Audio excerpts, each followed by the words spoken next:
અભિયાન અંતર્ગત 5,500 થી વધુ લોકોની કરાઈ ચકાસણી, 14ની ધરપકડ. ઉત્તરાખંડની સાંસ્કૃતિક ધરોહર અને તેના મૂળ સ્વરૂપને સુરક્ષિત રાખવાના ઉદ્દેશ્ય સાથે શરૂ કરવામાં આવેલું કાલનેમી અભિયાન સફળ સાબિત થઈ રહ્યું છે. એક પત્રકાર પરિષદમાં માહિતી આપતા પોલીસ મહાનિરીક્ષક અપરાધ તેમજ કાયદો અને વ્યવસ્થા નિલેશ આનંદ ભરાણે જણાવ્યું હતું કે આ અભિયાન અંતર્ગત સમગ્ર રાજ્યમાં અત્યાર સુધીમાં લગભગ 5,500 શંકાસ્પદ વ્યક્તિઓનું સત્યાપન કરવામાં આવ્યું છે.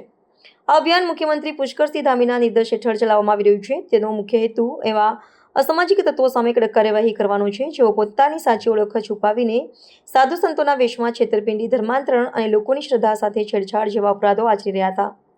આ પહેલનો હેતુ દેવભૂમિની પવિત્રતા અને સામાજિક સમરસતાને જાળવી રાખવાનો છે.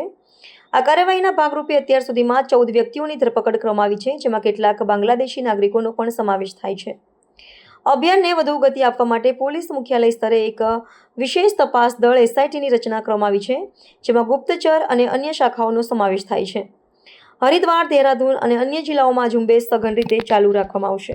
पूरे राज्य में लगभग 5,500 लोगों का हमने सत्यापन किया है, जो ऐसे समस्त ऐसे जगह है जहाँ पर लगातार उत्तराखंड पुलिस जो है उसमें जैसे होटल है, ढाबे है, कोई ऐसे आश्रम है या घाट होते हैं, ऐसी तमाम जगहों पर जो है जहाँ पे शिकायतें आती है तो पुलिस जो है वहाँ पर वेरिफिकेशन कर रही है. तो इसमें वेरिफिकेशन में लगभग 1,150 लोगों पे अब तक उत्तराखंड पुलिस ने कार्रवाई करी है. 20 से ज़्यादा इसकी एफआईआर हुई है.